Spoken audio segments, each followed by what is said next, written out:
ഹിന്ദു പുരാണങ്ങൾ ഒരു ലോകത്തെ മാത്രമല്ല 14 വ്യത്യസ്ത ലോകങ്ങളെയും വിവരിക്കുന്നുവെന്ന് നിങ്ങൾക്കറിയാമോ? ദൈവങ്ങളും അസുരന്മാരും ആത്മാക്കളും മനുഷ്യരും എല്ലാം യാഥാർത്ഥ്യത്തിന്റെ വ്യത്യസ്ത തലങ്ങളിൽ ഒന്നിച്ചു നിൽക്കുന്ന ഒരു പ്രപഞ്ചം സങ്കല്പിക്കുക. ഇവയാണ് 14 ലോകങ്ങൾ. ജീവിതം, പുനർജന്മം, പ്രപഞ്ചത്തിലെ നമ്മുടെ സ്ഥാനം എന്നിവയെക്കുറിച്ച് നമുക്കറിയാവുന്ന എല്ലാറ്റിനെയും വെല്ലുവിളിക്കുന്നു. ഈ വീഡിയോയിൽ ഈ ലോകങ്ങളെ നമ്മൾ ആഴത്തിൽ നോക്കും. ഇവയിൽ ചിലത് നമ്മൾ വിചാരിക്കുന്നതിലും കൂടുതൽ നമ്മോട് അടുപ്പമുള്ളവരായിരിക്കാം. ചില വിദൂര നക്ഷത്രങ്ങളെക്കാൾ അകലെയായിരിക്കാം. നമുക്ക് കാണാം. ഹിന്ദു പുരാണങ്ങൾ ആകർഷകമായ ഒരു ആശയം അവതരിപ്പിക്കുന്നു: 14 ലോകങ്ങൾ.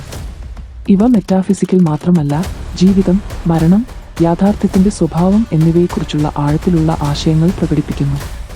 ഈ 14 ലോകങ്ങൾ ബ്രഹ്മാണ്ഡ പുരാണത്തിലും ഭാഗവത പുരാണത്തിലും വിവരിച്ചിട്ടുണ്ട്.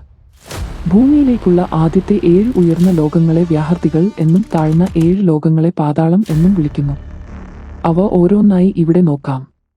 1. സത്യലോകം അല്ലെങ്കിൽ ബ്രഹ്മലോകം.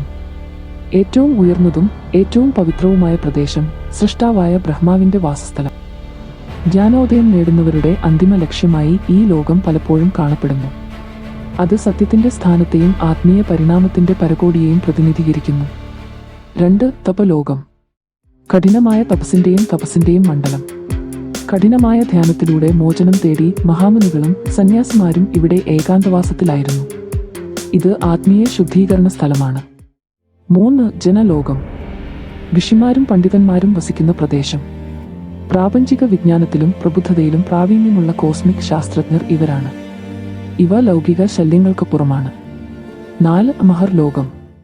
മനുവിനെപ്പോലുള്ള ഋഷിമാരുടെയും ഭൗമിക മോഹങ്ങളെ മറികടക്കുന്നവരുടെയും ഭവനം. വികസിത യോഗികൾക്കും ജ്ഞാനത്തിലൂടെയും ധാർമ്മിക പെരുമാറ്റത്തിലൂടെയും മാനവികതയെ ഉയർത്താൻ ശ്രമിക്കുന്നവർക്കുള്ള ഒരു മേഖലയാണിത്. 5. സ്വർലോകം അല്ലെങ്കിൽ സ്വർഗലോകം. ഇവിടെയാണ് ഇന്ദ്രനെപ്പോലുള്ള ദേവന്മാരും ആകാശഗോളങ്ങളും ഭരിക്കുന്നത്. ഇത് സ്വർഗരാജ്യം എന്നറിയപ്പെടുന്നു. മരണാനന്തരം പുണ്യാത്മാക്കളുടെ ലക്ഷ്യസ്ഥാനമാണിത്. എന്നാൽ താൽക്കാലികമായി മാത്രം. ഇവിടെ ജീവിതം അസ്ഥിരമാണ്. അത് വിചിത്രമല്ലേ? നാം സ്വർഗത്തെ ശാശ്വതമായി കരുതുന്നു, എന്നാൽ ഹിന്ദുമതത്തിൽ സ്വർഗം പോലും താൽക്കാലികമാണ്. 6. പുവർലോകം. ഭൂമിക്കും ആകാശത്തിനും ഇടയിലുള്ള ഒരു ലോകം. ആത്മാക്കളും അമാനുഷിക ജീവികളും വിഹരിക്കുന്ന സ്ഥലമാണിത്. പൂർത്തീകരിക്കപ്പെടാത്ത ആഗ്രഹങ്ങളുമായി മരിച്ചവരുടെ ആത്മാക്കൾ ഭൂമിയിൽ കുടുങ്ങിക്കിടക്കുന്ന സ്ഥലമാണിത്. 7. ഭൂലോകം അല്ലെങ്കിൽ ഭൂമി. നമ്മുടെ സ്വന്തം ഭൂമിയിൽ മനുഷ്യരും മറ്റ് ജീവജാലങ്ങളും വസിക്കുന്നു. 7 ഉയർന്ന ലോകങ്ങളിൽ ഏറ്റവും താഴ്ന്നതായി ഇത് കണക്കാക്കപ്പെടുന്നു. ഇവിടെ ആത്മാവ് ഭൗതിക ലോകത്തിൽ കുടുങ്ങിയിരിക്കുന്നു. 8. അടലലോകം. വലിയ സന്തോഷത്തിന്റെയും ഒരു സാമ്രാജ്യം. എന്നാൽ ഇത് ആകർഷകമാണെങ്കിലും ഇവിടെയുള്ള ജീവികൾ ഇന്ദ്രിയ സുഖത്തിൽ മുഴുകിയിരിക്കുകയാണെന്ന് പറയപ്പെടുന്നു. ശാരീരിക സുഖം മാത്രം തേടുന്നത് ഉയർന്ന ആത്മീയ ജ്ഞാനം നേടുന്നതിൽ നിന്ന് നിങ്ങളെ തടയുമെന്ന മുന്നറിയിപ്പാണിത്. നിങ്ങൾ ഇതുവരെ ഈ ലോകങ്ങൾ കണ്ടിട്ടുണ്ടോ? അവ എങ്ങനെയുണ്ടെന്ന് ചിന്തിച്ചിട്ടുണ്ടോ? ചുവടെയുള്ള അഭിപ്രായങ്ങളിൽ നിങ്ങളുടെ ചിന്തകൾ പങ്കിടുക. വീഡിയോ ലൈക്ക് ചെയ്യുക. ഇതുപോലുള്ള കൂടുതൽ വിവരങ്ങൾക്ക് ഞങ്ങളുടെ ചാനൽ സബ്സ്ക്രൈബ് ചെയ്യാൻ മറക്കരുത്. 9. വിതാല ലോകം. ജീവികൾക്ക് തീവ്രമായ ആഗ്രഹങ്ങൾ അനുഭവപ്പെടുന്ന, എന്നാൽ ഒരു വഴിയുമില്ലാത്ത സ്ഥലം. കാമവും അത്യാഗ്രഹവും കൊണ്ട് മാത്രം നയിക്കപ്പെടുന്ന ജീവിതത്തിന്റെ അനന്തരഫലങ്ങളെ പ്രതിനിധീകരിക്കുന്ന ഭൗതിക മോഹങ്ങളിൽ നിന്ന് ഈ ലോകത്ത് രക്ഷയില്ല. 10. സുഡാല ലോകം. ഒരു ദിവ്യയുദ്ധത്തിന് ശേഷം ശക്തിയുടെയും മഹത്വത്തിന്റെയും ആൾരൂപമായി ഇവിടെ അയക്കപ്പെട്ട അസുരരാജാവായ ബാലിയുടെ ഭവനമാണ് ഈ മണ്ഡലം. വലിയ ശക്തിയുണ്ടെങ്കിലും അത് ശരിയായി ഉപയോഗിക്കാനുള്ള വിവേകം ഇല്ലാത്തവർക്കുള്ള ഇടമാണിത്. 11. തലതല ലോകം. മായ എന്ന അസുരൻ ഭരിക്കുന്ന ഇരുണ്ട സ്ഥലം. ഇത് അഗാധമായ അജ്ഞതയെ സൂചിപ്പിക്കുന്നു. വ്യക്തികൾ സ്വന്തം മിഥ്യാധാരണകളാൽ ബന്ധിക്കപ്പെട്ടാൽ പ്രപഞ്ചത്തിന്റെ സത്യത്തെ കാണാൻ കഴിയില്ല. 12. രസതല ലോക. പാമ്പുകൾ, ഭൂതങ്ങൾ തുടങ്ങിയ ശക്തരായ ജീവികളുമായി ബന്ധപ്പെട്ടിരിക്കുന്ന ദുഷ്ടജീവികൾ വസിക്കുന്ന ഒരു രാജ്യം. ഭയത്തിലൂടെയും തിന്മയിലൂടെയും ആത്മാക്കളെ ഭൗതിക ലോകവുമായി ബന്ധിപ്പിക്കുന്ന നിഷേധാത്മക ശക്തികളെ ഈ മണ്ഡലം പ്രതിനിധീകരിക്കുന്നു. 13. അധോലോകം. പാമ്പുകളും ഇരുണ്ട മനുഷ്യരും നിറഞ്ഞ വളരെ താഴ്ന്ന പ്രദേശം. ഇത് പലപ്പോഴും നരകമായി ചിത്രീകരിക്കപ്പെടുന്നു, എന്നാൽ ചില ഗ്രന്ഥങ്ങൾ ഇവിടെയുള്ള ജീവജാലങ്ങൾക്ക് അപാരമായ ശക്തികളുണ്ടെന്ന് സൂചിപ്പിക്കുന്നു.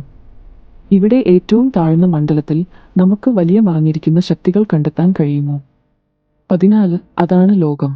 ആത്മാക്കളുടെ ഏറ്റവും താഴ്ന്ന നിലയിലെത്തിയവർക്കുള്ള സ്ഥലമാണ് കഷ്ടതയുടെ ആഴമേറിയതും ഇരുണ്ടതുമായ മേഖലയെന്ന് കരുതപ്പെടുന്നു. ഇത് ദൈവത്തിൽ നിന്നുള്ള വേർപിരിയലിന്റെ അവസാന ഘട്ടമാണ്. അതൊരു ആത്മീയ തമോദ്വാരമാണ്. 14 ലോകങ്ങളും നമ്മൾ കണ്ടിട്ടുണ്ട്. ഓരോന്നും വ്യത്യസ്ത തലത്തിലുള്ള ആത്മീയ വികാസത്തെയും കർമ്മഫലങ്ങളെയും മെറ്റാഫിസിക്കൽ അവസ്ഥയെയും പ്രതിനിധീകരിക്കുന്നു. ബ്രഹ്മാവിന്റെ ഏറ്റവും ഉയർന്ന പ്രദേശങ്ങൾ മുതൽ പാതാളത്തിന്റെ ആഴങ്ങൾ വരെ ഈ ലോകങ്ങൾ ജീവിതത്തെയും മരണാന്തര ജീവിതത്തെയും കുറിച്ചുള്ള നമ്മുടെ ധാരണയെ വെല്ലുവിളിക്കുന്നു. എന്നാൽ ഇവിടെ ചോദ്യം ഇതാണ്: ഈ ഭാഗങ്ങൾ ശരിക്കും നിലവിലുണ്ടോ, അതോ അവ രൂപകമാണോ? 14 ലോകങ്ങൾ നാമെല്ലാവരും അഭിമുഖീകരിക്കുന്ന ആത്മീയ ചിന്തകളുടെ പ്രതീകമായിരിക്കുമോ? നിങ്ങൾക്ക് ഇത്തരം പുരാണ കഥകൾ കാണുമെങ്കിൽ സബ്സ്ക്രൈബ് ഞങ്ങളുടെ ചാനൽ ഇന്ത്യൻ മെഥോളജി ആൻഡ് ഹിസ്റ്ററി. ദയവായി ഈ വീഡിയോ ലൈക്ക് കൂടാതെ ഷെയർ. അതുവരെ ഓർക്കുക, പ്രപഞ്ചം നമ്മൾ മനസ്സിലാക്കുന്നതിനേക്കാൾ വളരെ വലുതും നിഗൂഢവുമാണ്.